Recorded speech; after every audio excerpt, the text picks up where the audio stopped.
ኮሚሽኑ እየመከረ ነው አይደለ? ግን ስለምን እየመከረ ይመስላችኋል? ብዙ ወጣቶችና ንጹሃኖችን እየቀጠፈ ያለውን ጦርነት ስለማስቆም አይደለም። ድሃ ገበሬዎችን ዘመናዊ እርሻ መሳሪያ ስለማስታጠቅ አይደለም። ወንዞቻችንን ለመስኖ ስለመጥለፍ አይደለም። ለብዙ ሚሊዮን ስራ አጥ ወጣቶች ስራ ስለመፍጠር አይደለም። በትምህርት ተስፋ ስለቆረጡ ህፃናት ዘመናዊ የትምህርት ስርዓትን ስለመገንባት እርዘነው ተባብታት።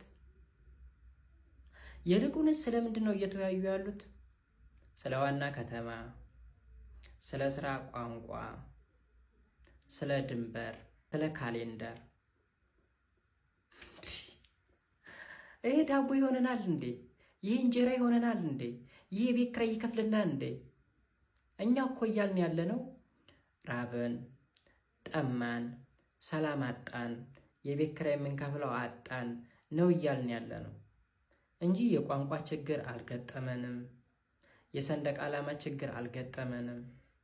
የዘመን መቁጠሪያ ችግራችን አይደለም። ዋና ከተማ ችግራችን አይደለም። አረ ተው። ዋና ከተማን አዲስ አበባን በተመለከተ ጭቅጭቅ። አዲስ አበባ የሀገሪቱ ዜጎች በጋራ የገነቡት ከተማ ነው። ስለዚህ የዜጎች ነው እንጂ የአንድ ክልል አይደለም።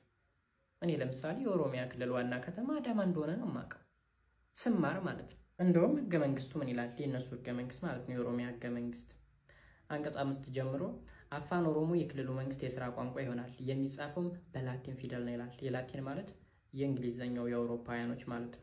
አንቀጽ 6 ላይ ስትመጡ ደግሞ ርዕሰ ከተማን በተመለከተ የኦሮሚያ ክልላዊ መንግስት ርዕሰ ከተማ አዳማ ነው ይላል። እንደዛ ነው የተማርኩት። እኔ በተማርኩበት 9 ክልሎች አሉ። የዘጠኙን ዋና ከተማ እንግዲህ ከክልል አንድ ከትግራይ ጀምሮ ያለውን ስንል ትግራይ መቀሌ፣ አፋር ሰመራ፣ አማራ ባህር ዳር፣ ኦሮሚያ አዳማ፣ ሶማሌ ጅጅጋ፣ ቤንሻንጉል ጉምዝ አሶሳ፣ ጋምቤላ ጋምቤላ፣ የደቡብ ብሔር ብሔረሰቦችና ህዝቦች ሐዋሳ፣ የሐረር ሐረሪ እንዲሁም 2 የከተማ መስተዳደሮች አዲስ አበባና ድሬዳዋ እንዳለን የተማርኩኝ። አሁን ያው እየተገነጣጠሉ ክልል ይሆኑ አሉ። እንግዲህ ምንም ማድረግ አይቻልም። ስለዚህ ከተማን በተመለከተ እንደዛ ነው መሆን ያለበት። አለበለዚያ አዲስ አበባ የአንድ ክልል ዋና ከተማ ከሆነ ልክ የሐዋሳ ዕጣ ፈንታ ነው። ሐዋሳን የደቡብ ብሔር ብሔረሰቦችና ህዝቦች ገንብተው ሳለ ሲዳማ ተገንጥሎ ስለሄደ ከሐዋሳ ጋር አብሮ ተገንጥሎ ሄደ። ሌሎች እንትኖች ከከተማ ውጭ ሆኖ ማለት ነው። ይህ አይነት ዕጣ ፈንታ ነው የሚደርሰው ማለት ነው። ስለዚህ ህገ መንግስቱም እንደዛ ነው የሚለው። ፒፕሉን በጋራ የገነባው ከተማ ነው ማለት ነው። ከዛ ሲቀጥል ሌላው የሚያነታርከው ነገር ምንድን ነው? ቋንቋ ነው።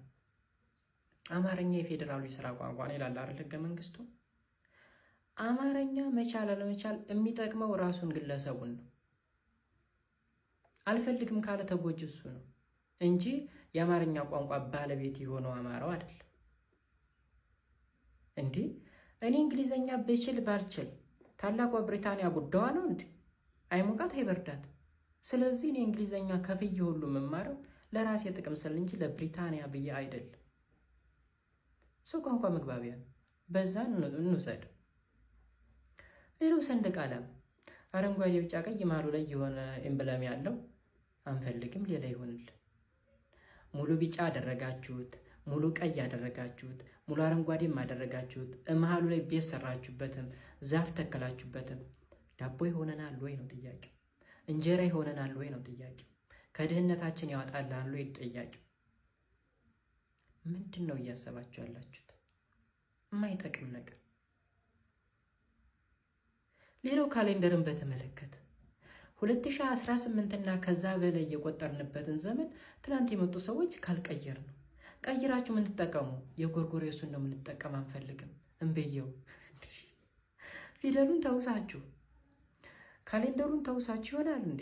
እኛ ኢትዮጵያኖች እኮ በአፍሪካ 54 ሀገሮች አሉ። ከ54 ሀገሮች እኛ ብቻ ነን የራሳችን ፊደል ያለን፣ የራሳችን ካሌንደር ያለን። ሌላው አለው እንዴ? የለውም።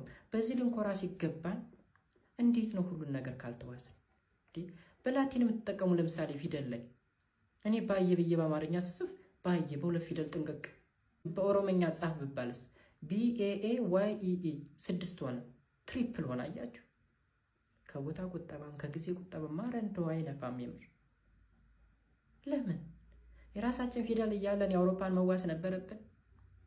እንዲሁም የራሳችን ካሌንደር እያለን የአውሮፓውያኖችን እንጠቀም። ተው እንጂ ወገን፣ ጥላቻ ይቅርብን፣ አይጠቅመንም። ሌላው ድንበርን በተመለከተ ደግሞ ግርም ይለኛል። ድንበርን በተመለከተ አንድ ሀገር ውስጥ እየኖር ይሄ እኔ ነው፣ ይሄ እዛ ነው፣ ይሄ ገሌ ነው፣ ያዘው ልቀቀው። አውሮፓ ብትሄዱ ሁለት ጎረቤት ሀገሮች ላይ ብትሄዱ፣ ለምሳሌ ቤልጅየም ከቤልጅየም አጎራባች ላይ ብትሄዱ ድንበሩ በቤቱ መሀል ላይ ያልፋል። ይገርማቸዋል። ሳሎኑ አንድ ሀገር ነው፣ መኝታ ክፍሉ ሌላ ሀገር ነው። አቤት ስልጣኔ! እንዴት አባታቸው ነው ደስ የሚሉት! ቢኮዝ እነሱ ይሄ ነገር እንደማይጠቅማቸው ያውቃሉ። በጋራ ተስማምተው መኖር ነው አይደል የሚፈልጉት። ስለዚህ ድንበር የጸብ ምክንያት ሊሆን አይችልም፣ የግጭት ምክንያት ሊሆን አይችልም።